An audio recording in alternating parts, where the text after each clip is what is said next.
Alrighty, folks, we're going to get started with this, but first I want to have a sound check. Are we recording or you're hearing me now? Yay. Folks, when Zoom does an update in the morning on your biggest recording ever, you get nervous, and it just got us, or at least got me. But thank you, audience, for letting me know you couldn't hear me. That would have been terrible, terrible, terrible. So let's get started. What are we doing today? Today's meeting was inspired by a real estate meetup I had in Mountain View, California, about a month ago. And if you know our story at One Rental at a Time, it was a real estate meetup that saved Olivia and I from the real estate crash. In 2006, we went to a meetup, I think it was in San Jose, California, saw Bruce Norris speak. Bruce Norris talked about the affordability index. It got me thinking, what the heck? Look at this. What is Zoom doing now? You guys can see that, I'm guessing. Somebody's drawing. I don't know what's going on. That is crazy. Who is doing that? If you're doing that, be nice. Stop that. Anyways, I don't know who did that. If you're using a whiteboard, stop it. But so again, Bruce Norris event saved us. We 1031 out of our houses into apartments. So I've always had a special place for real estate meetups, and I love giving back.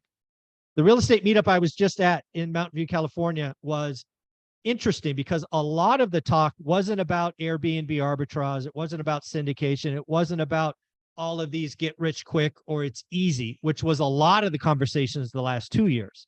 And obviously, if you follow my channel, you know I have a particular heartburn for easy, right? I think real estate investing is a process. It's simple, but it's not easy, and it's not get rich quick, right? It takes time.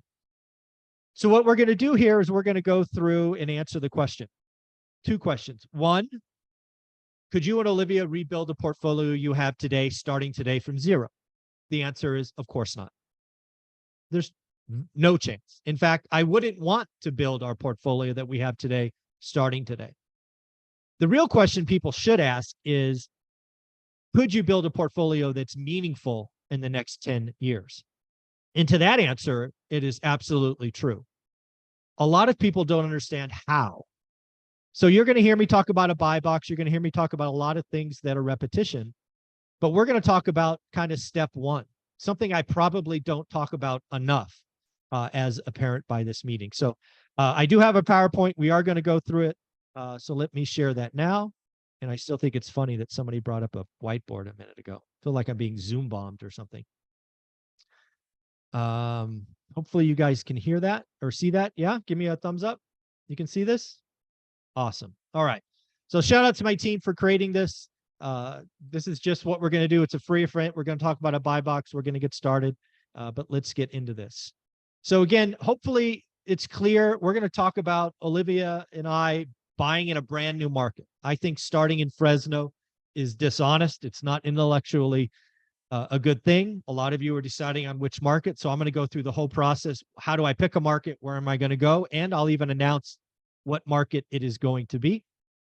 We are going to highlight some basics because I don't know when you will see this. A lot of you watching this are, friends and family to the One Rental at a Time. So some of this will be repeated, but there will be a lot of new people watching this. So I want to make sure they're a part of it. I will go through that pretty quick.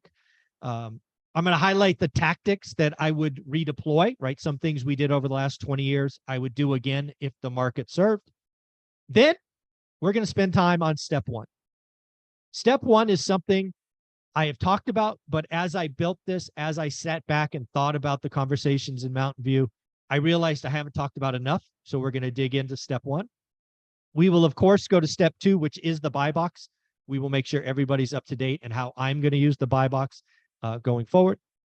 We'll talk about some tools that I didn't have available 20 years ago that I will be using today to repeat this process, and then talk about, what I think might be next going forward. So that's what we're going to do together today. Let me go view the waiting room real quick and let all people in. There we go. Awesome. So one of the things I want to make clear is I did this One Rental at a Time, like a lot of you, full-time job, raising a family. I didn't have a lot of extra time. I think that is something that is very relevant today. It's a big part of the One Rental at a Time story. I'm going to assume nothing changes as I build this process with you. I do want to highlight a couple of things that I have learned since I retired at 45. And again, I don't know if this fits your lifestyle, but if I was starting over and it fit my lifestyle, I would house hack. I think house hacking a fourplex today, as I've learned from Anna Kelly, the lumberjack, Dion, Mike, if it fit my lifestyle, and let's be clear, I'm 51. I don't have to house hack. I won't be house hacking. But if you're watching this and you're 26 or 28 and you can, I think that is the first step. I wanted to make that clear. Next, not enough of us appreciate the kind of live and flip, right? This is something you probably would do before you had kids, because of living in a construction zone. Probably not that great if you have young kids that like to pick up stuff and put it in their mouth and all of that. But if this fits your lifestyle, I have met many people over the last 5 years who do this live and flip, right? You buy the worst house in the nicest neighborhood. Maybe you get a 203K loan like me, Kevin, anything like that. But again, if you can do that, you can actually live in your home, get owner-occupied financing, the best financing, live in it for 2 years, and then sell it tax-free. That's one of the greatest tax advantages we have out there. And again, there are limits, right? I think it's 500K married, 250. There's talk of it going higher. But if it fits your lifestyle, I would definitely look at this. Next, if Burr became easy to repeat, and again, I was writing about Burr on Bigger Pockets back in the day, I would do it again.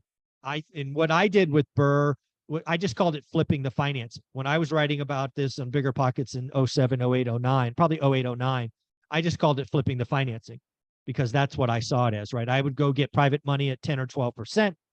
It would be in place for 6 months, and then I would go get traditional financing and get all or most of my money back each time. So if the market switched, the market is not here today. This is not a strategy I would do today. But again, we're talking about a 15-year journey. Real estate has cycles. I'm positive it will come back sometime in the future. And I wanted you to know, I am not anti-Burr. I don't like it when people make it sound easy. And there's, it's the way to build a portfolio with none of your own money. I think a lot of people pitch it that way, and I think that's intellectually dishonest. But I am not against it. Next, Olivia and I today, we own everything. We're not one of these people that say, hey, we got 3,000 units and we own 1%.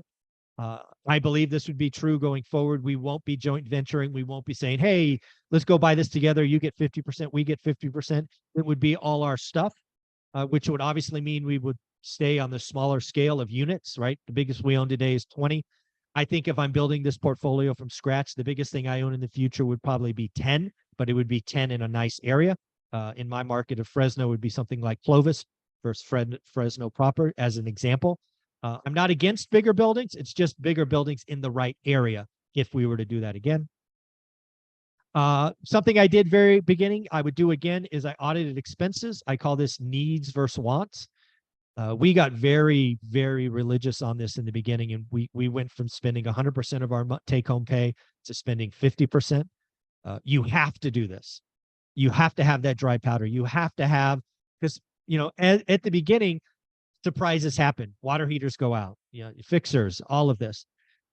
It's a journey. I talk about getting wealthy as a 10-year journey, but to me, it starts with dry powder. So again, for me, the quickest thing to do is audit expenses, but without question, I would try to earn more money. I would be doing both, right? Lower expenses, higher income, bingo, bango. You've got more stuff falling to the bottom line, more dry powder. And again, the biggest part of, I call myself broken. I still do this to today. I would spend 20 minutes a day on my new buy box, which again is what we will be building together. So again, this is just the beliefs that I have, that hopefully nothing in this is new. But again, a lot of you might be watching this for the first time, so I wanted to make it there. And then the last thing about a buy box, a lot of people understand what it is, but I want to be very clear. The misunderstood piece of this is I look at nothing else. Nothing else. Not another city, not another property type. It is, if nothing changed in my buy box from day to day, I shut my computer and move on. A lot of you go, hey, I got 20 minutes still. I'm going to look at something else. No, if there's nothing changed in your buy box, you shut your computer, you move on. So tactics that I will deploy, again, let me just build this out. Recycle capital. Again, you may have heard Dion and I and Matt talk about recycling capital. Dion recycled cash flow. That's not how I would choose to do it. I would be in growth mode for the first decade. To me, growth mode would mean Obviously earning more income so I can continue buying. I would take capital out. In fact, my capital was gone after the first 3 properties, and then it was 1031. It was cash out refis. That's how I would choose to do it again. And I just wanted to make that clear. I would definitely do 1031 exchanges. I think we're going to go through another cycle where, you could go out of property A into property B. I think multifamily and single families operate in different cycles. So sometime in the next 10 to 15 years, I would move from one to the other. Just want to make that clear. I would raise private money, but for us, it would be debt, not equity. Again, back to an earlier point, I don't do joint ventures. We don't go on deeds. We don't create LLCs. But hey, if you want to loan me money as a first position at 12% and allow me to recycle it, by all means. I would flip. This is something in one rental at a time I did not do until I retired. It's something I now know how to do. So again, if I could find a property that didn't fit my rent box, which again, for me, means no pools.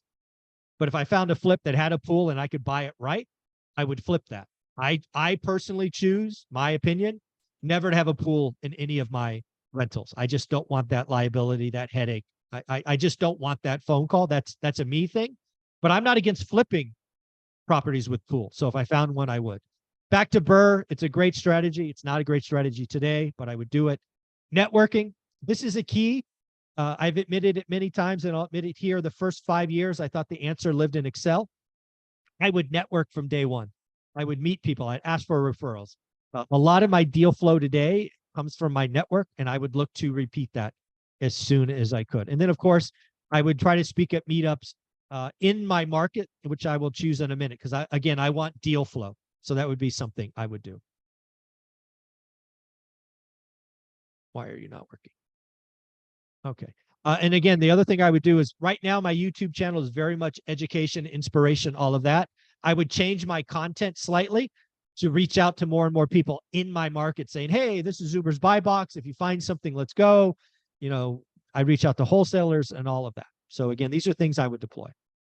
So how do I find the market, this brand new market, the market I've never known anything about? This is how I look at it, which is very different than a lot of people. First thing, I think you look where you live. It's easiest to learn. You can drive around. You can just, it's easiest to do, but not everybody has that strategy or has that ability. See my first book, because it was not an option for us. Then I'm willing to drive 2.5 hours, i.e. when I lived in Mountain View, Fresno fit that to the T. Where I have history. Some of you have lived somewhere for 10, 20 years and you've moved recently, but you know the area, you know the city, you have the network. That would be plan B or C for me. And the next one is where I have friends and family, where I have connections. And I've often said this, and they'll say it again. I want somebody that will show up at my funeral. They will get on a plane and come to my funeral. That's what I mean, a deep relationship, right? When I'm thinking out of area. And then the last one is where can I find other successful investors? That's kind of the order that I choose to go through. So what do I not look at? What is not important to me? Let me just admit some more people real quick. So what is not important to me? Top 10 lists. How many top 10 lists have you seen over the years? Hey, best market, this, best that. Means nothing to me. The best list, the best market means nothing to me. These lists change all the time. They're often bought and paid for. I don't chase the hottest anything. I'm going to be in something for 10 years. I'm going to stay in one place. That is my track record. I don't look at highest migration. I don't think about red or blue, right? I've been investing in California. How many people have told you California is a horrible place to invest? Well, it worked out for us. I don't just believe in the Sun Belt. And if you've heard me a lot, I don't invest in cheap markets just because they're cheap. I think there's how I find my market, right? Where I live, where I can drive to, where I have history, where I can build a network. Those how I choose. So I had a great conversation with Lattes and Leases a couple weeks ago. We talked about the core 4. I think there's a lot of people that believe in the core 4. I think the core 4 is amazing, but for me, for Michael Zuber, the core 4 is not where I start. It's not about the agent, the contractor, the banker, the whatever. To me, it's about the markets. And then that last point, I want to copy, emulate other successful investors. And that's something that Soli did. She was just featured, I think, on Business Insider. So congrats to her. But that is it for me. I think the core 4 is a lot like the 1% rule to me. It makes intellectual sense. It sounds great, but it can be misused by new investors.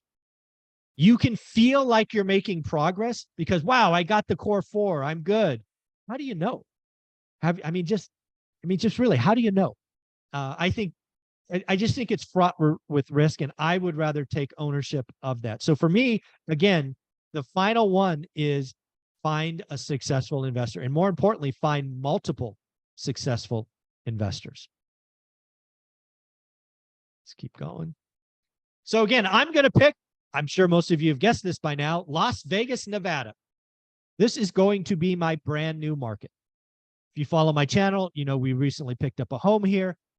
So I'm gonna grow a second portfolio in Las Vegas, Nevada. Now this one happens to be where we will eventually live full time, I believe. We're, all of that going forward. But this is going to be my second market. I'm not gonna cheat and pick Fresno, California. So again, facts about Vegas. I've never lived here. I've spent 100 nights on the Vegas Strip for conventions, but I've never lived here. I know nothing about the city, right? I know a little bit about where we are now, restaurants, but I know nothing. My network is not very deep, right? Brian Lebo, somebody I've worked with a lot and know personally, but it's not deep. You've got to know hundreds of people. So I need to step up and grow folks. I have no idea today where to invest, and more importantly, where not to invest. The goal of this is going to be long-term buy and hold. I'm not interested in becoming a flipper or any of that, although I will flip if the opportunity presents itself. This is about building a buy and hold portfolio. I may self-manage. Something I did not do for the first 22 years is self-manage. So I think if we're going to choose an area where we live, I might follow Dion and Matt's example and actually look at potentially self-managing. Again, these will be in our relative backyard, probably within a half hour. So I personally might actually look at self-management. And if I do, I will look at Himlane. Likely going to focus on 1 to 4 units residential. I do not need C-class large apartment buildings to kind of get into that. One more time, everybody. Okay. So let's see.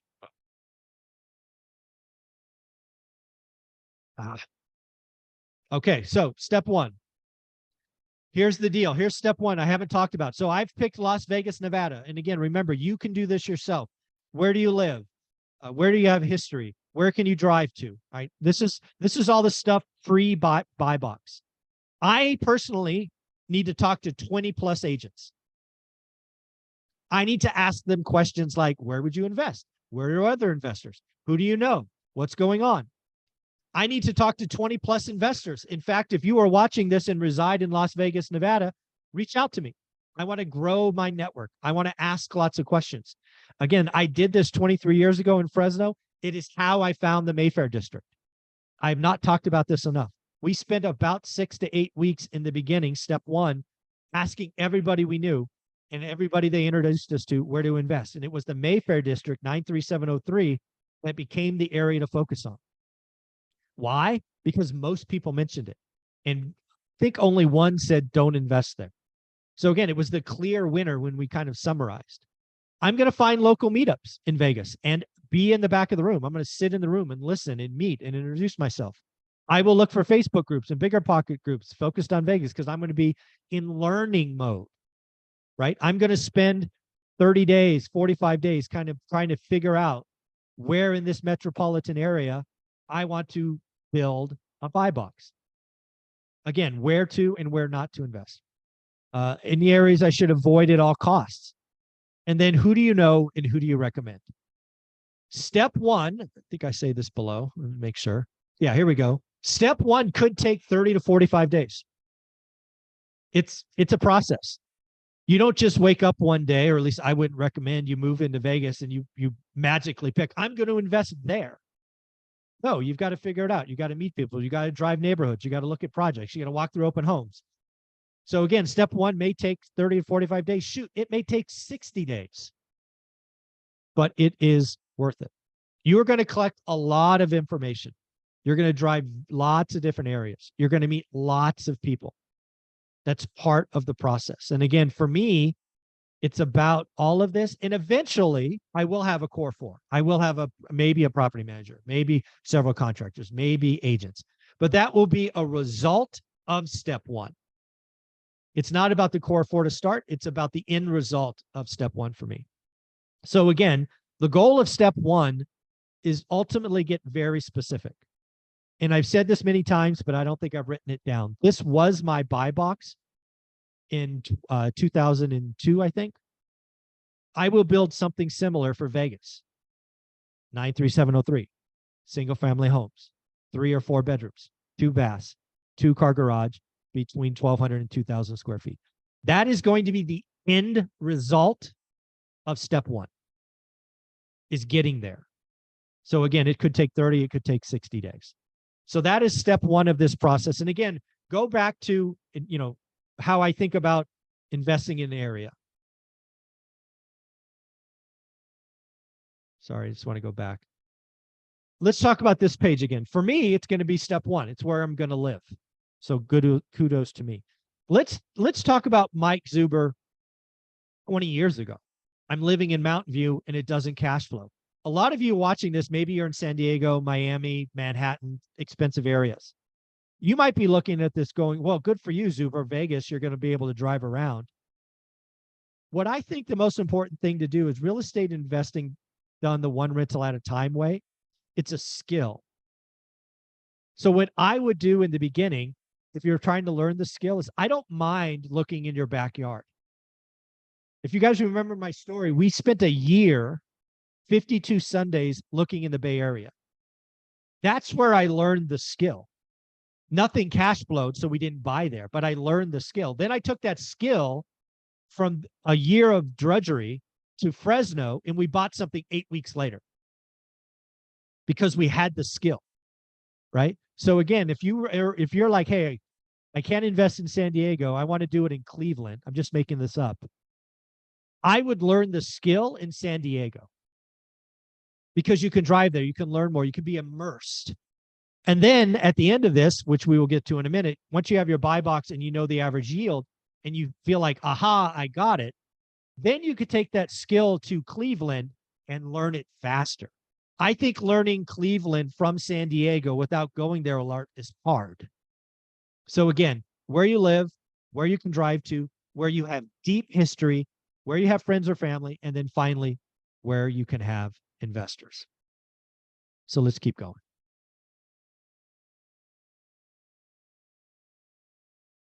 Okay, now step two. Now what I call the real work begins. This will hopefully be very similar, or you've heard this before, but I want to make it new for the new people. You're going to set up a search criteria like we just talked about: zip code, property type, size.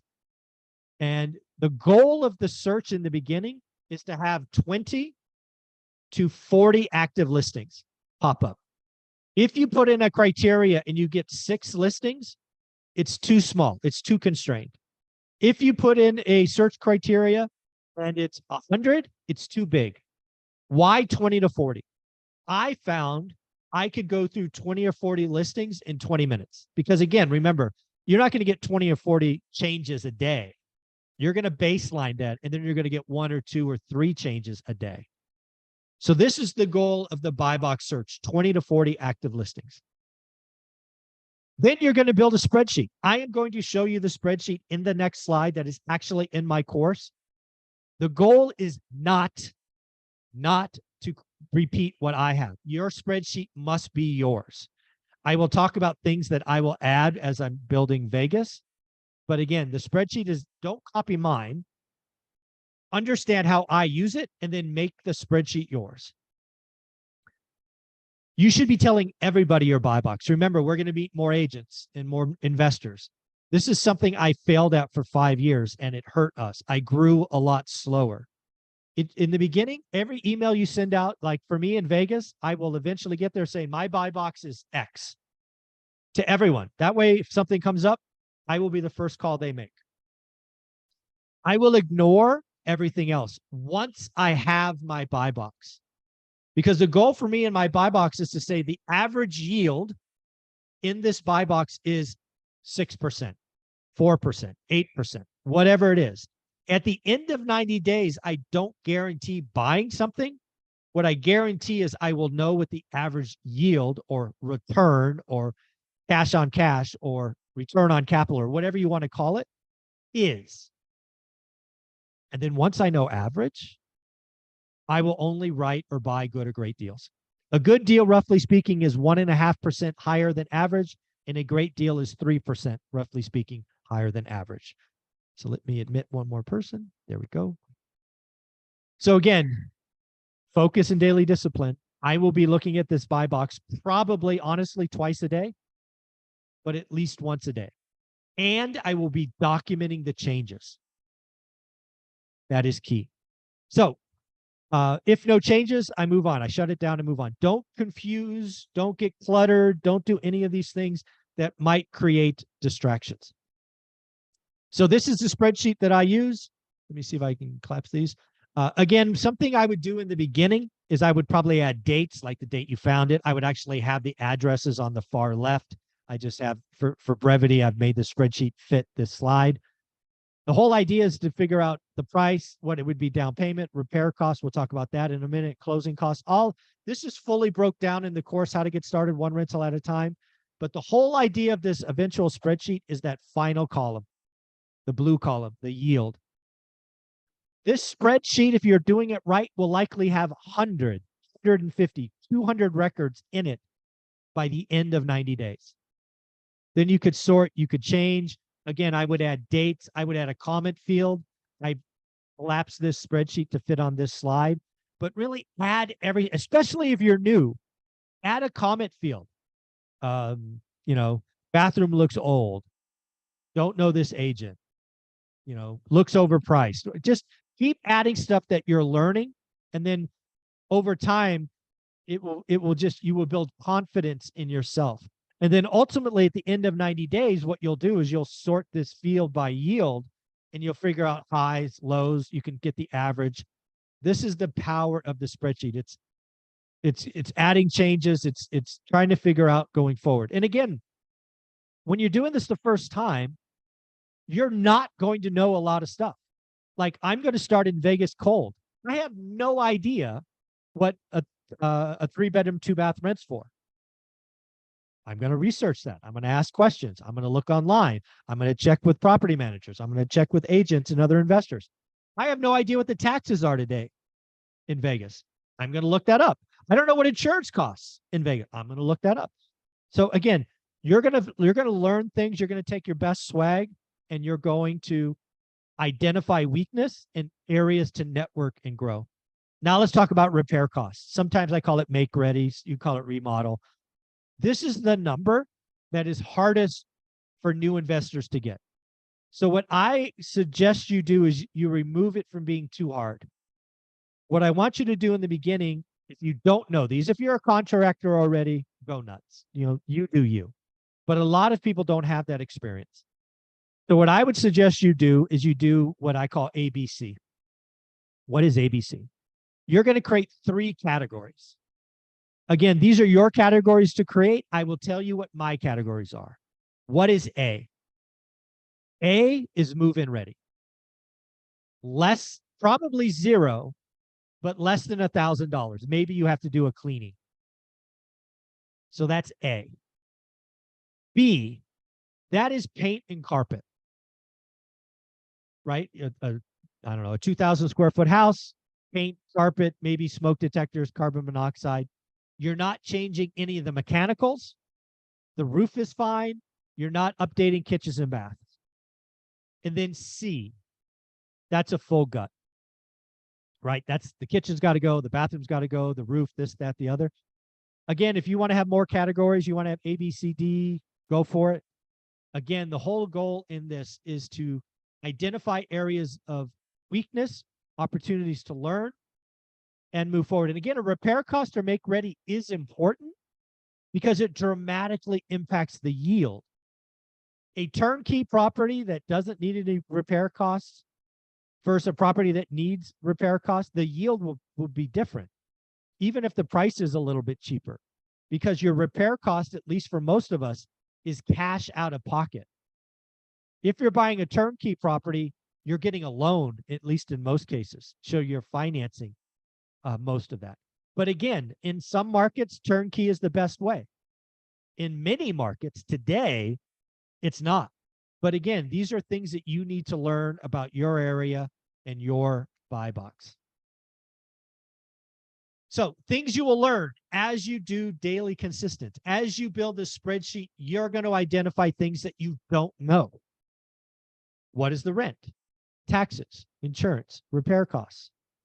You're going to identify opportunities to network, right? If you don't know what the taxes are, or you don't know what closing costs are, go meet somebody at escrow. If you close with an attorney, go meet a real estate attorney. These are all opportunities to grow. And when you meet somebody new, ask them for referrals. Who do they know? Who's a successful investor? What are the areas? Again, don't be shy. Get out there. I made the mistake the first time. For the first 5 years, I lived behind the computer, and we grew slower because of it. Your goal is to meet more and more people in your market, in your buy box. Talk to agents with listings in your buy box. Call them when you are comfortable doing that, saying, hey, my name is Michael Zuber. I am looking for a 3-2. This one might be a little bit overpriced. I was looking for something this. Again, let me know about it. Just, again, reach out. Tell people what you're doing. Walk through projects. Even if you're like living in San Diego and you want to invest in Cleveland and you're learning, go visit job sites. Go visit open homes. Go look at remodels. Go look at flips. Just go get in it and figure out what's going on. And again, we've already talked about this, but I wanted to hit it again. If you don't know how to estimate make ready or repair costs or things of that nature, I suggest ABC. A, again, is turnkey, less than $1,000. B is carpet and paint, no mechanicals, no roof, no kitchen and bath guts. C is a full remodel. Again, feel free to create what is right for you, but that's what I will be doing. So what happens? As you execute this process, you're going to go from feeling lost to feeling more and more confidence. You will feel, excuse me, you will feel like a fish out of water in the beginning, very likely. But when you're at day 30 or you're day 45, it will start to click. And then by the time you get to day 90 or day 100, you're going to start having confidence in yourself. There are very few things in life where you do consistently day after day after day that you don't get better. Learning a language, playing an instrument, working out, family, whatever it is. Daily focus and execution over time it's just the secret to life. Are you interested? Or are you obsessed? I'm going to ask you to be obsessed for 90 to 100 days to figure out your buy box and what the average yield is. You're going to meet dozens of new people. And let me be clear, your job of meeting new people is never over. There's always more people coming in. If you've been in the game as long as I have, go to meetups still. You meet new people. You never know. Some of the deals we did the last 3 or 4 years came from brand new people in the game. Meet new people. It doesn't hurt. You've got to start to learn what the average deal is in your buy box.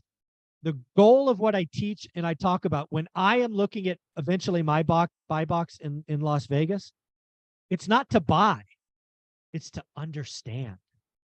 That is a big thing that I maybe don't talk about enough. The goal of the buy box is not to buy something. It's to have confidence in myself to understand what average is. Then I can go shopping. And maybe the sellers agree, maybe the sellers don't. But that is the power of the buy box. You have to start by learning average. A lot of people come to one rental at a time and I got to get a deal. I'm in a rush. They're almost vibrating with excitement. The goal is to learn average. I can't stress that enough. Once you know average, again, you could do a good deal. Again, Based on the market, based on timing, where we are, roughly speaking, add 1.5% makes it a good deal. Add 3% makes it a great deal. If we happen to see a market like 2010 again, maybe it's add 4% for a good deal and add 8% for a great deal. Who knows? But again, those are rough numbers that I'm using today. So if I figure out the average deal in my buy box is 6.5%, I won't do anything less than 8. That would be a good deal. Or what would it be? 9.5 for a great deal. So that's just an example. I have no idea. I haven't done the work yet, but that's where I will be going. This is important because a lot of people are like me in 2002. You live in an expensive area that doesn't cash flow. You are left wanting to do something and thinking you have to go out of state. Again, doing that because it's cheap is a mistake. Like Olivia and I did back in 2002, is we learned the skill of real estate investing by looking for a year in our backyard. Then we took it to Fresno and we just learned it that much faster. So again, it's a very delicate dance, right? Do I go to, again, my example of San Diego and Cleveland. For most of you, you've never been there. You don't have relationships. You don't have any history. You don't have any friends and family. Learning Cleveland from San Diego like that is hard. If you happen to grow up in Cleveland and you just happen to go to college in San Diego, but you've got buddies there and your aunts and uncles are there, then go by all means, go right to Cleveland. But I find a lot of people trip up because they live in an expensive area and they want to go cheap. Again, cheap is not the answer. It's finding a market that you truly want to invest in, you have a track record, and there are other investors being successful.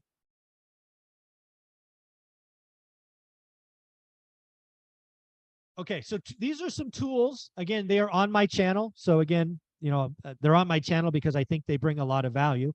I've already admitted Hemlane, something I did not do in the beginning in Fresno because it was 2.5 hours away and I was traveling all over the world, as I didn't self-manage. It was not a choice. But if you watched the Three Amigos and us debate yesterday or the day before, I think it was yesterday, about what we agree and disagree on, I think I might want to try self-management. And if I'm going to do that, we're going to go the Hemlane route and do it that way. I want to give somebody the advertising and all that other stuff. As I'm investigating my buy box, something you will see me talk about is Privy. I've looked at Privy. I've used them. They've been on my channel. I like Privy for me personally because it's accessing the MLS. It's the most up-to-date. It's active stuff. So I'm going to be looking at that. Once I kind of narrow in, it's going to give me a hunting ground. Privy is a tool that I will be using to validate areas, right? It's going to help me coalesce around a buy box, is how Privy is going to help me. Next, once I have my buy box, I will probably look at it once a week. In the beginning, I'm going to look at it a lot. But once I have my buy box, it's going to be about Realtor or Zillow or whatever. I'll probably look at Privy on Saturday just to look for changes in that buy box. And then finally, if I decide to do mailers to my buy box, which I've done mailers in Fresno before, I may do mailers in Vegas. I don't know. I think PropStream is a great tool because they allow you to stack lists and do postcards right from the system. So again, these are some tools I might look at using. I did not use in the beginning. I have used PropStream for mailers. I've looked at Privy. I have not used Hemlane to date because I don't self-manage. But these are things I will likely use in my, round 2 of finding a market in Vegas. So if you like these, they do give me discount codes. You can go to Hemlane and get a trial. If you're brand new and you don't own anything yet, and you haven't taken the Hemlane trial, it's absolutely free. Go practice being a landlord. Go practice marketing. Go practice maintenance requests. It's, just go get some repetitions. If you want to do mailers, I don't know of a better system than PropStream. I have personally used it and got a deal. When did we do that? Probably in 2020 or 2019, we got a deal from PropStream. I've only done mailers. I think I've done 3 mailers, and I've gotten one deal. So shout out to the team at PropStream, definitely worth it. And then Privy is the newest tool. They reached out to me, I think 2 or 3 months ago. I've looked at it, I've evaluated, I've actually had them on the channel a couple of times. I think it will help me look at my buy box. And all of these folks have playlists on my channel.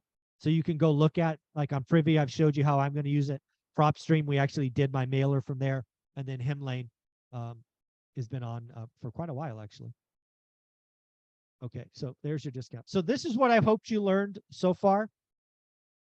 Everything we've talked about is basically, you know, baseline ideas on how to get started in real estate. The investing strategies I may use in my new market may evolve as the market evolves. I don't believe there's one strategy that's perfect for all markets. I think you need to evolve. An example of this is, you know, I think if you're in the investing game, you've undoubtedly heard of something called a gold bug. Like gold is the answer all the time. Well, no, it's not the answer all the time. Sometimes it's great. Sometimes it's not. Just like real estate investing. Burr was a great strategy from like 2012 to 21. Not great today. You know, again, there's the right strategy for the right market. Hopefully you understand how I think you should evaluate selecting a market, right? Where do you live? Where you can drive? Where you have history? All of that. I don't like top 10 lists, the best lists. That's always skewed and it always changes. So I think if you choose Huntsville, Alabama, because it's the best, well, what happens next year when it's Nashville or Memphis or Austin or whatever? It just leads to a lot of churn, in my opinion. Hopefully, we've talked about how to get to setting up a buy box, right? I'm going to talk to lots of people, lots of agents, lots of investors, driving around, seeing projects. It's going to take, step one will take 45 days-ish. So again, a lot there. Hopefully you understand that the buy box is essentially a confidence builder. It's a confidence builder. I am going to be leveraging some new tools on this journey that I did not use before. I do believe that what we've walked through today is a process that could be outlined or executed by anyone. I don't believe you're born being a great real estate investor. I believe real estate investing is a skill. It just takes focus and daily discipline. It is what I call doing the work. So a couple of quick things. I'm almost done with this. I think I have 2 or 3 more slides, so I should have time for Q&A.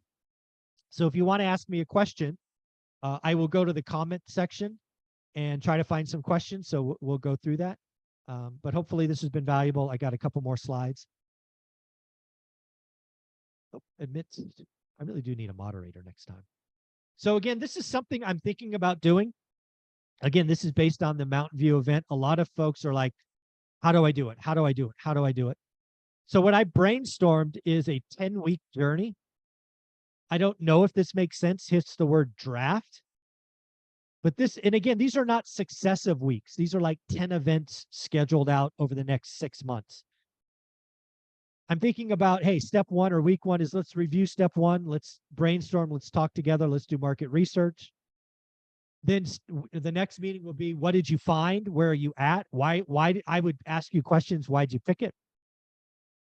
Then we're going to get into setting up buy box variables, your tracking spreadsheet, what you should add, what's yours. Step 4, we would go back and review spreadsheets. Again, I've done deep dives on buy box and students have shared their spreadsheets. This would be a very small, intimate group likely. We would review the spreadsheets maybe 4 weeks later. Again, this is not 10 consecutive weeks. This is 10 weeks over time. So we would come back together as a group and look at what you've been doing the last 30 days. Week 6, we check in and see if there's any questions. We discuss variables in week 7 and how to research further. Talk about growing your network and key roles that you may or may not know. Understand and tweak variables to drive up yield. When you know your spreadsheet, you will understand what you have to change. If I change price, if I change down payment, if I change rate, if I increase rents, all of those things drive the yield calculation. That's when you become an expert in this. And then finally, we would come back together and talk about any updates or questions on this. So again, this is something I'm thinking about doing if we can get a collection of folks that want to do kind of this 10-week journey over, half a year. What I'm thinking about doing is would be a new offer. It's not, I guess it's out on my website, but this is what I think makes it up. If I'm going to give up 10 events, that's about 2 hours each. I sell my time for $400 every half hour. So this would be potentially $16,000 in value. I will give you the How to Get Started One Rental at a Time course. Let me be very clear. The How to Get Started One Rental at a Time course is everything you need. It's only $399. That is, I think, what most people should be getting. They should not be getting this offer. I think there are some people that just want the hand holding. They're in a position where they want to do kind of more. My hope is most people buy the $399 course and just do everything that I outlined there because it's working for thousands of people. But if you take this new offer, not only will you get the How to Get Started One Rental at a Time course, you'll get all the $50 courses, which is now $500. You'll get the Get Your Money Right course. You'll get the access to the Facebook group. So this is what I'm thinking about charging for it. It's going to be $997. It will include all the goodies above plus 10 intimate sessions with me and the students that are a part of it. If you are an existing student and you want this, we'll work it out where you get a deal and you spent $400 or less. Your upgrade is less than it's not a full, it's not the full dollars. It'll just be $500. My goal is I want to do this with 50 people. I want to get 50 people that are interested in doing this so we can do these sessions and it will be interactive. I think doing this with 5 or 6 people only is not enough. I would love to get people interacting so that I can record it and we could give it away in the future. So that is kind of my thinking. Again, I think the answer lies in my $399 course, the How to Get Started One Rental at a Time. Everything is there, and obviously it's a lot cheaper. But this is something I've been thinking about doing, so I just wanted to put it out there. If you want to know more about it, I haven't really done any advertising. You can get the link there. You can ask questions on my website, One Rental at a Time. I am looking to start this with 50 plus students so that we can do this together and we can find a time that works for everyone. So again, it's the 10-week challenge. If you're interested, great. If you're not, I hope you got a lot of value from this. Again, I can't stress this enough. Most of you should just get the $399 and move forward. I will extend the 2 free courses if you want them, which is $100 value. But yeah, I figure if I'm going to give up 10 days or 20 hours of my life, this would be a little bit more. So again, that's the show. I got through that faster. So we do have times for questions. So let's do a half hour of questions and see what people have. Thank you for that. Let's see what we got. We got some good mornings. Let's get to some questions. Let's build a portfolio one rental at a time. Yep, I am in Vegas. Yep. Good guess. Oh, you guys are telling me lost sound. Thank you for that. That was in the beginning. Well, yeah, YouTube was doing a crazy thing in the beginning. Okay, you can hear me now. Questions. Let's put some questions. Let me scroll to the bottom of the comments. Some cities require landlords to have in-person boots on the ground person in the city they have to reach out to, working with city requirements. Again, these are things that I will have to find out. I know that Hemlane does a great job of tracking local requirements. They have that on the leases, and you could get that stuff for free. I think they call that the resources tab. So what I would do is go to hemlane.com under the resources tab. It's free, and see what they have there. I don't know. Now that I'm at the bottom, these questions are coming fast. Let's see. How do you decide if we hire a property manager or manage a property on your own? That's a good question. So in the beginning, I didn't have time, so the answer was easy. And now that I'm going to be buying in my backyard, I got to tell you, I'm pretty lazy.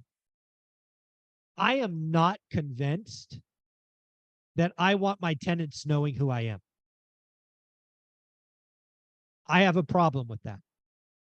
Dion, Matt, are buddies of mine. They do it, so can I do it?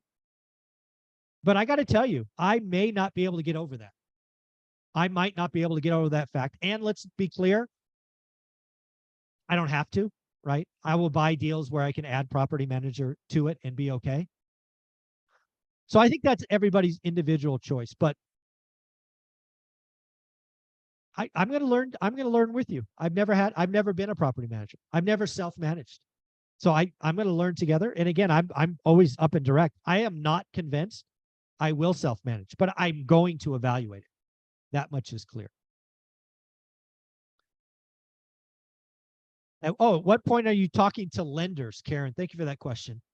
I don't think I would talk to a lender until I knew what an average deal was. Because again, the journey I'm trying to take you through is not getting a deal. The journey I'm trying to take you through is building confidence and learning what a deal is. Once or at least, yeah, to Karen's question, once I know average, then I'm going to be writing great offers. At that point, I would be talking to lenders. Now, if you're young or you're going to house hack or what some of the earlier things, you know, maybe you want to do that sooner. But that's what I am thinking about. Prices are, oops, where are we going? Now the questions are coming in so fast. Let's get to Delilah. Prices are still going down due to interest rates. How comfortable are you buying right now? I feel there might be a better deal later in the year. I know, I hear that. I watch, you know, the Crash Bros are out there. I think it bases on price points. I think we just saw a report that the value is $47 trillion, which is a record high. None of that matters to me. I'm going to figure out average, and I'm going to write a great deal. And oh, by the way, I'm going to write a great deal at 8% interest. And if the seller says no, great. I write another one. Interest rates, cost of capital mean nothing to me. It just means I need to buy better. It may mean I can't get a deal. If I can't get a great deal at 8% interest, I'll write 100 offers. I wrote 100 offers in 2020 and got nothing. The last thing you could do is just believe that prices are going down and do nothing. That is a mistake. On the daily financial news today, I told you a story about Ben. And from memory, Ben found a duplex for $245 that he wanted for about $200. Because at $200, it was a great deal. But Ben wrote an offer and it wasn't accepted. He kept following it, eventually fell out, and eventually Ben gets it for $200. Anybody can buy a property at list price. We don't do that here unless it produces a great yield. So if you believe prices are going down, great. Who cares? Do the work. It doesn't matter. Just do the work. And oh, by the way, put 8% interest for the cost of capital. Question. Is looking at 1.5 to 3% yield on a relative over time, 17 years from now, is a significant factor? Looking at a yield. The question is looking at. So I think what that question Hector is asking is a couple of things. I can read that in and I'll answer them both. The 1.5 to, right, 1.5 to a good deal, 3% for a great deal. That can fluctuate. I think I talked about earlier where it was like 5% and 8%. Like if the market's on fire, I can't do all deals. So just increase that.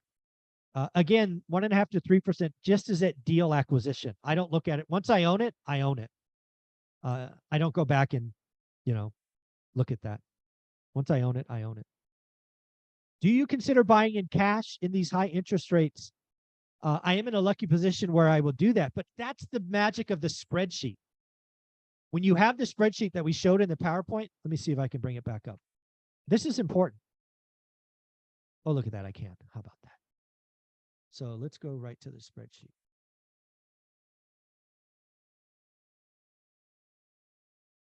So the power of the spreadsheet. Where are you? Where'd you go? Zoom and PowerPoint are not agreeing. There we go. So what I would do in this spreadsheet, forgive me, I forget who asked the question. I would put the street in there, 123 Main Street, 123 Main Street. I would put in a price with loans. Your yield is, I don't know, 5%. I would do the very next deal paying cash. So your mortgage cost goes to 0, but I would guarantee, well, I can't guarantee. I would strongly suspect your yield is going to go way down. Your yield calculation is expected cash flow divided by out of pocket or total cash. So to answer your question, yes, I consider all cash. And if it produces the best yield, I will do it. But all cash, again, you guys are worried about interest rates. Interest rates is just a cost of capital. And it's just something that, frankly, is the great equalizer. Cost of capital is great for all of us because it hurts everybody the same. Right? I pay 8%. Maybe I pay 7 3/4 and you pay 8 because maybe my credit or balance sheet's better. But it hits us all the same. It's a great equalizer. I'm not concerned about you want to hear a crazy thing? I wish rates were 10% for everybody. The market would lock up. And then I would go find all the motivated sellers. The great equalizer. Anyone interested in 100 units? I don't know who that is. Maybe marketing someone. Thank you for doing this. I met you last year at your mastermind. Great. Thank you for being there. That was a wonderful day. I'm buying my first property. Should I buy a relatively new property in 2000s to decrease repair costs? Great question. I would tell you to use the spreadsheet. Put a brand new one in there. Put something 20 years old. Put something 50 years old. I own all of those. Yes, 50-year-old homes have more maintenance. You should add more maintenance. Good news, a 50-year-old home typically costs less.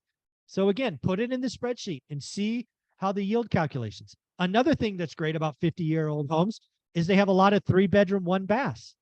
Today, home buyers want 3-bedroom, 2-baths. Know what I would buy a lot of is 3-bedroom, 1-bath because they rent for a lot. 3-bedroom, 2-baths, maybe a lot of owner-occ or competition. Owner-occs don't look at 3-1s. So all of these things are important. Let's see. Keep the questions coming. Have you used any of your homes to cross-collateralize? So have I done portfolio loans? Let's see. I think in 2014, we got a portfolio loan across 10 properties. And then, I don't know, about 5 years later, we kind of broke that apart.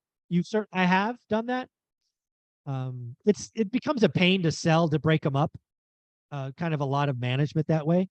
But we did build a portfolio of units that we thought we would keep. But we no longer have it that way. But we have done that, yes. Let's see, what else questions? You guys are asking each other a bunch of questions, it looks like.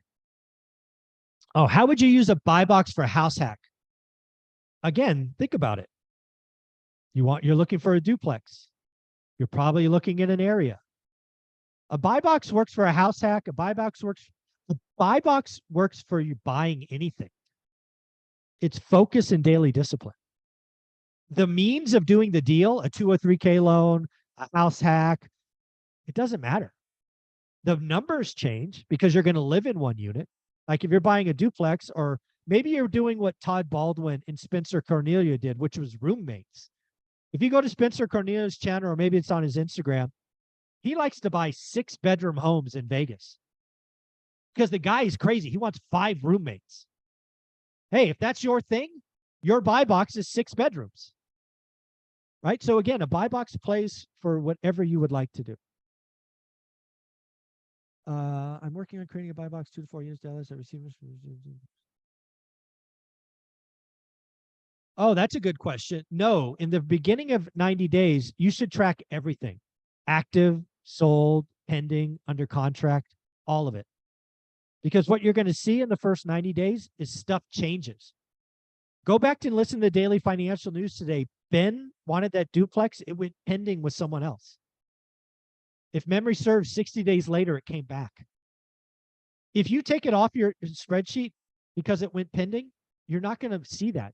Another thing, in the beginning, never remove a property from your spreadsheet, even if it's sold. All of the data you're collecting, the 100, the 150, shoot, the 200 records, it's all valuable. It's all data. At the end of the spreadsheet, and you're done with the process, you should be able to sort it and go back to someone and say, hey, here are the top 10 properties and here are the bottom 10. And this is why. It's all valuable. Let's just bounce around to the comments and see what other kind of fun questions we have. Let's see. Let's see what John says. Oh, too far. Question from John. Mike, your video, you said you believe Las Vegas is the leading indicator of the rest of the housing. Can you explain what makes Las Vegas the lead? Yeah, so my history of 22 years of investing, Vegas goes up and down first. It is a very boom and bust market. That is just my history. It's been validated by other folks like Brian Lebo. To me, Vegas is a leading indicator. Could it change? Absolutely. In California, the leading indicator is the high desert where Omar's from. It's kind of the first to feel the pain, the last to come out.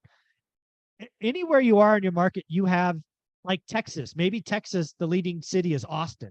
Maybe Austin booms first and the others come. It's just based on experience. And let's be clear, my experience could be wrong, but it is my opinion that Vegas leads the country. What is home affordability looking like now? Again, for the nation, it's really bad. Don't know what it is for your buy box or your area. It has been worse, but not much worse. We're at pretty low affordability. It's bad out there. And that's why transactions are down to 4 million and we're not at 6 million because affordability is so low. How do I do this? Trying to get some more questions. Can you explain yield a little bit? Sure. Yield, basically what I want to take your investment, I want to make your investment a bond. You put cash in and you get cash out. That's yield. So the denominator, the bottom number, down payment, closing cost, make ready. What cash has to come out of my checking account? Numerator, expected yearly cash flow. Rent minus expenses times 12 for a year. Those two numbers produce a decimal, 0.0 something, multiply it by a percentage, and you get yield. To me, all of my investments are yield. I want to know how hard my money is working. Now let's talk about investing in a low yield environment. Let's just pick on San Diego. Let's say you do all this work in San Diego and you realize that the average yield is 1%. Shoot, let's say it's negative 2%. It's an alligator. That's average. Well, you have a choice. You can decide that you don't want to invest in San Diego because, shoot, you can get 5% in a treasury. And oh, by the way, 5% is better than negative 2. So you could go somewhere else. Or you might say, you know what?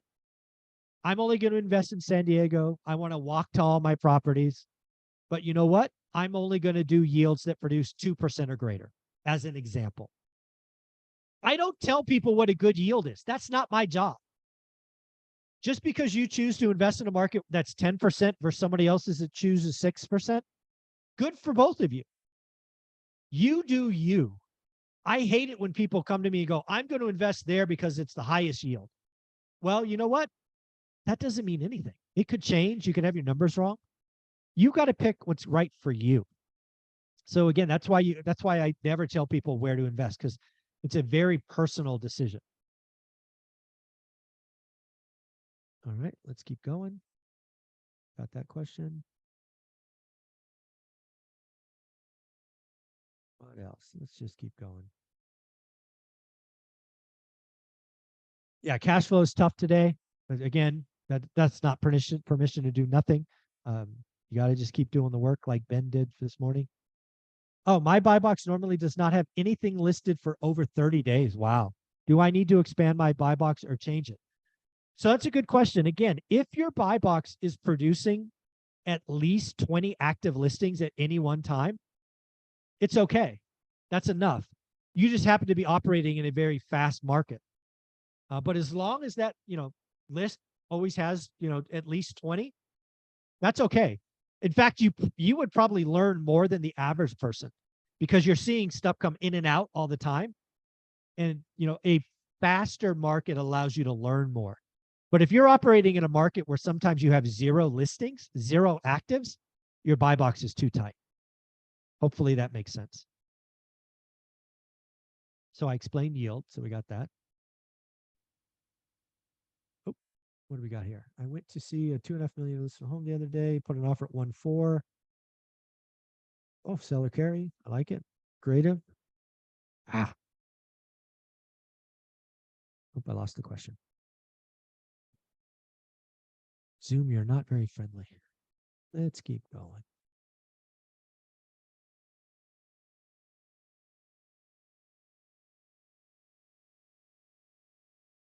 In your first investment, would you focus on single family home or multi? Ooh, I like this question.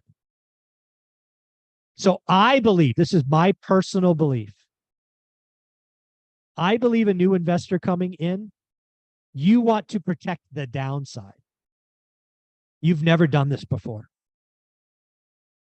Coming into this, I think the thing with the least amount of downside is a single family home. Why do I say that? Because they're the easiest to sell. If you get into a single family home and you need to get out for whatever reason, you can sell to investors or owner occupants. You have multiple exits. Duplexes through quads, it's just investors. Now, I have experience, so I might be looking at quads here in Vegas. I don't know yet. But if you are asking me brand new, fresh off the boat, I personally think houses offer the most downside protection, in my opinion.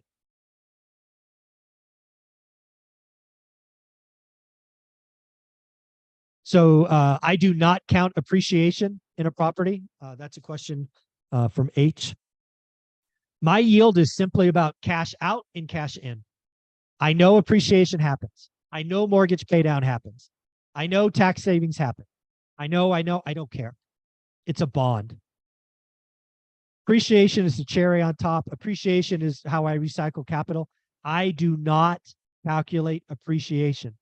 I think net worth appreciation is a bogus thing that investors use to confuse themselves or make them feel better. Do not put if you're following my model in my spreadsheet, none of my columns have appreciation. No, no, no, no, no. No, no, no, no, no, no, no. Hopefully that's clear. All right. What do you consider a cheap market? That's a fair question. To me, it's more about the attitude of the investor. So what do I mean by that? I've told this story. I don't have a better one, but I'm going to tell it again. I've been helping people get started in real estate for well over a decade. I spent most of my life in the Silicon Valley. I cannot tell you how many people have told me, Michael, house I'm buying in city X is cheaper than my Tesla. That doesn't mean anything. If your attitude is you're buying in a market because it's cheaper than your car, you're going to lose money probably. So when I say cheap markets, it's the attitude of the investor. I don't mind buying homes because you've done the work and done the deal. I have bought a house for as little as 28 grand, which I would call pretty cheap. But I'd done the work, I did the math, and I bought it at the right time. So when I say cheap markets, I appreciate this question. It is the attitude of the investor. Why are you going there? And if your answer because it's cheap, you're probably in trouble. If your answer is, I can get a great yield, my college roommate lives there, my mom's there, those are different considerations. When you're logging changes on your spreadsheet, price change, interest rate change, do you add a new row reflected in a new change? So that's going to be a dealer's choice. In the beginning, I did add a new row. Over time, I added a date column and a comments field. And I just said on date, blah, blah, blah, it changed. I always had a column, though, that said the date found. That column never changed. So the date I found it or the date I inputted or whatever you want to call it, that record was locked. But I would change other dates like activity date or something.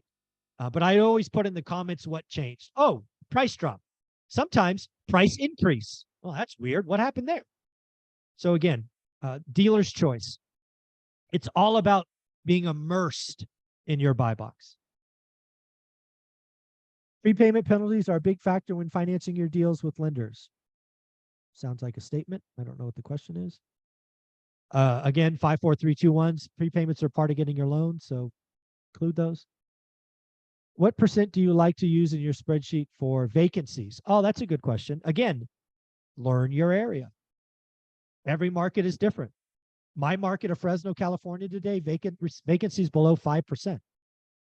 I've been in Fresno since 2006. I had to put 15% because it was a horrible time to be a landlord. So again, learn your area. There is no, anybody who tries to make a one-size-fits-all answer, it's being lazy. Learn your buy box. Talk to a lot of people. Figure it out.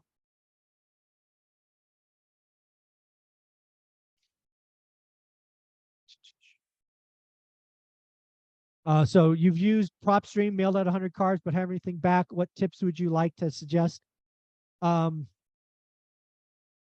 Consistency. I think Jason Pritchard, my Sunday expert, you could watch his playlist on my channel. He's been doing mailers for 8 years. And he says pretty matter of fact, it takes repetition and consistency. You could, if you were to ask Jason, somebody needs to get 4 or 5 cards from you before they remember. So it is expensive. And oh, by the way, today it's more expensive because lots of people are doing it. But it does take consistency. What I did is so the thing that got my deal is I found a community. I think there was like, I want to call it 200 homes. I think it was 180. And I mailed that community 3 times, I think, every other week. That led, the first one, nothing. The second, I think, had 1 phone call with like, stop mailing me. And then the last one had 3 phone calls, something like that. But it's 1 mailer is never enough. Your owner occ with no roommates is an alligator. Are you okay with house hack that's less of an... Oh, this is a good question. So let's say you're buying a home and you have a roommate to lower the cost. Yes, I am totally okay with that being an alligator. What it has to be is less than the cost of rent. So you buy a house, the payment's $2,000. You get a roommate. Now your mortgage payment, or they pay $1,000. You're paying $1,000. You're $1,000 good. Money's falling to the bottom line. I want this to be heard. A house hack does not have to be positive. It's great if it is, don't get me wrong, but it doesn't have to be. As long as your money good at the end of the day, that is a good thing. More money is falling to the bottom line. That is a good thing. Where do you find accurate property tax costs on investment ownerships, most tax sites? I would go, so you can go to your county website. There's at least in Fresno, there's a percentage. It's 1.23, blah, blah, blah, blah, of the value. You can go to title and ask them. All these realtor sites, they're doing estimates. Reach out to real people. Call an escrow agent. Do your own research on your local community or local website. It's all out there. Don't know insurance? Call a couple of insurance agents. Say, hey, I'm looking to buy a 3-bedroom, 2-bath in Las Vegas, about 2,000 square feet. What's the rough estimate for a landlord policy? Meet some people. Don't repeat my mistake. For 5 years, I thought the answer lived in my computer. The answer lives with meeting more and more and more and more people. How do you know the rent prices in your market where rents have a broad range? Same answer. Talk to a lot of people. In the beginning, put in a number. Yes. Over time, you will refine that. You will learn. It's not about having the right answer day 1. It's about learning day 8, day 20, day 40, day 90. You will get increasingly better over time. I did not learn Fresno for a year. I looked at one buy box that was remarkably small for 3.5 years. If I would have not, again, 3.5 years, I didn't meet anybody for 5 years. See the connection? I could have learned my buy box faster by meeting people in my area, right? Validating, cross-populating, just frankly, being a good human. There's so much power in meeting people. Meet people in your area.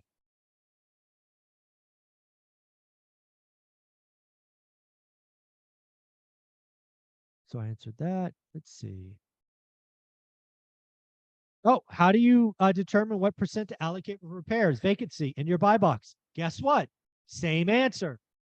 Talk to property managers. Talk to this. Talk to that. You can go in with a swag, but learn, talk people. Say, hey, I'm looking to buy 3-bedroom, 2 baths, and like you're at a Vegas meetup. Hey, my buy box 3-bedroom, 2 bath in so and so part of town. I'm guessing 10% vacancy. What are you guys seeing? What are you this? What are you that? Learn. And oh, by the way, never believe one person. Talk to 15, talk to 20. Step one, 20 people. And then you could learn over time. Then call a property manager. Hey, I'm thinking about this. What would this? What would that? Learn. Talk to people. It's not, no one knows this cold.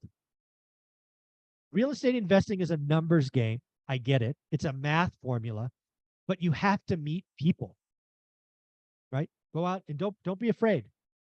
Real estate people are great. They're very open to discussing.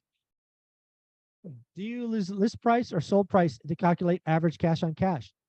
I do my spreadsheet, list price, then maybe if there's a sold price. But again, what am I also doing? I'm trying to figure out what price I could pay to make it a good or great deal. Once you're 90 days deep into this, you find a property at 123 Main Street. You put in the average numbers at list, and the average is -4. When you're good, you can go in and say, you know what? I won't do this deal unless it's +5. How cheap do I have to buy this? How disrespectfully low do I have to offer to get a 5% yield? Then write the guy to get a 5% yield. Who cares about a list price if it's -4? We do not buy alligators. We do not buy bad deals. List price is someone's opinion. You're the buyer. You have the power. You get to set the price. It's an agreement between a willing seller and a willing buyer.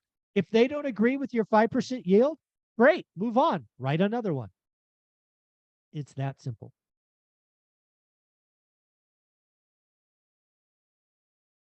Mike, when did you start enjoying the wealth you created as opposed to oh,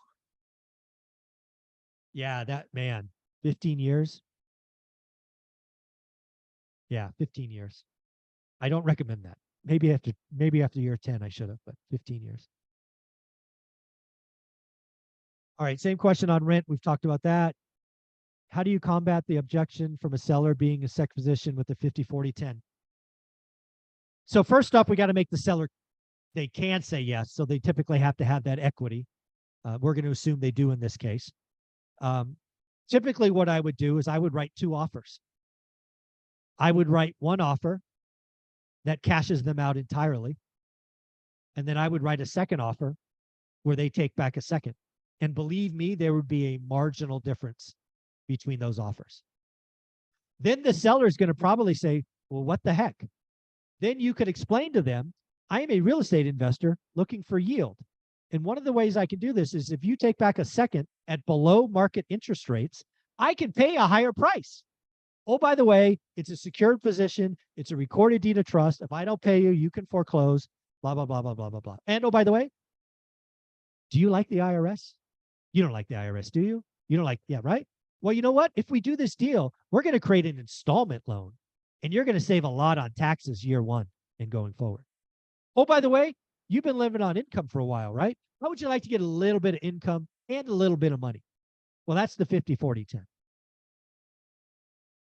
And then the last thing, whether it's a 40% second or an 80% first, step 1 is the seller has to be in a position to say yes. But if they can, it's about a relationship. The millions of dollars I have borrowed in seller financing, no less than 3 face-to-face meetings. No less than 3. They have to trust you.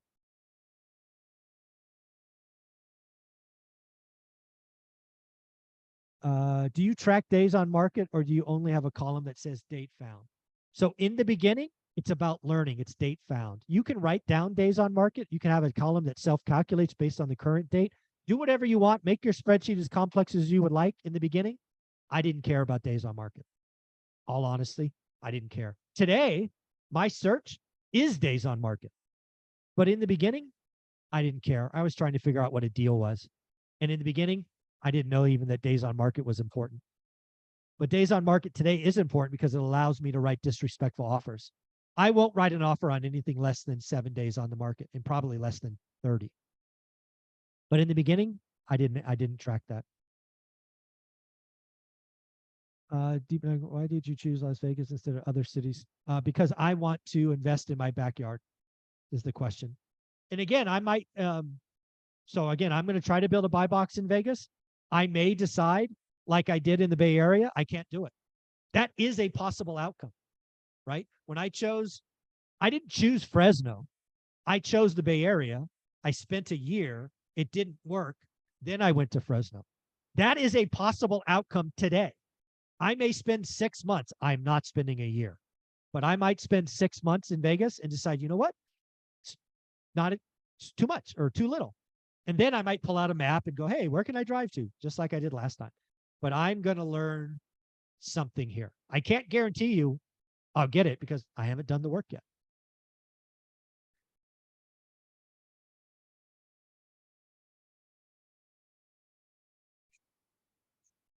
Let's see.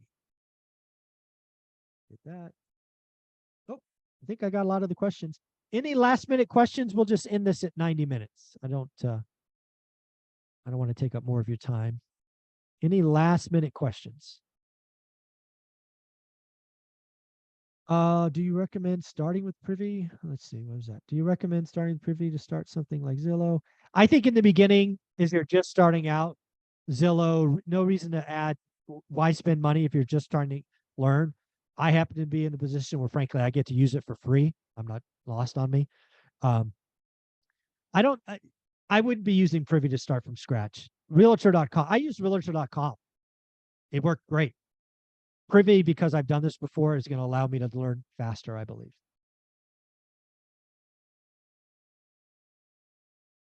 You're very welcome. Oh, what is your criteria searching for out-of-town property management? Guess what? Talk to a lot of people. Ask a lot of questions. What property manager do you recommend? Who do you absolutely hate? Talk to 20 people in that market, and you're going to get a lot of different answers. Something that I found beneficial to me, because again, I fired 5 property managers, which, oh, by the way, means I hired 6. So I am not perfect. I fired 5, hired 6. So why did the 6th one work for me? In my experience, the owner, the principal, was an investor. He built up a portfolio of size that he became a property manager and added investors. For me, that seemed to be the thing that worked. But again, I think you have to talk to lots of people and get referrals, especially out of state. Because out of state, once you've picked it, once you've learned what great is, your property manager will make or break you. Will make or break you. Something I would absolutely do, and I've told Millennial Mike this, who has property in Gary, Indiana. Mike, you need to have a Friday call or a Thursday. You need to have a scheduled call to get information. Don't just wait for them to call you, because it's never good news. Have a scheduled call, 15 minutes. Even if you have one property, 15 minutes a week, we're going to talk every Friday at 9 a.m. What's going on? Request. And if the answer is nothing changed, great. 2-minute phone call. But again, you've got to stay on top of it. Out-of-state property management is a risk.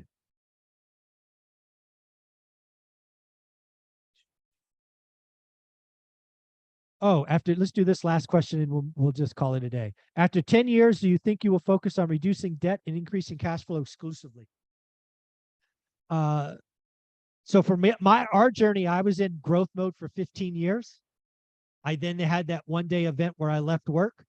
I then spent a year right-sizing our portfolio, which meant paying off some debt, moving our debt around so I had some free and clear. Have we added any debt? I think we added a couple $100,000 since then. But yeah, once you get out of growth mode for me, because again, right, we're in recycle capital mode during growth. Once I got out and we're just doing onesie twosie ads, it was definitely about cash flow. All my debt now is below 5% fixed, thankfully. So yeah, it did become more focus of cash flow, but you never stop. But yeah, I'm definitely not in aggressive growth mode. So very cool. So hopefully this was fun. Enjoy it. I wanted to answer the question from the Mountain View real estate meetup. This is exactly what I'll be doing in Las Vegas over the next however long it takes. Step one is to figure out where you want to be. And then step two is, the buy box and daily discipline. All of this stuff is in the course, How to Get Started One Rental at a Time. It's the best thing to buy at $3.99. If you think you want to be in a position to do all that other stuff, let me know. But yeah, I think the $3.99 is the way to go. So folks, have a wonderful day. Take care of yourself. You're all amazing. Bye.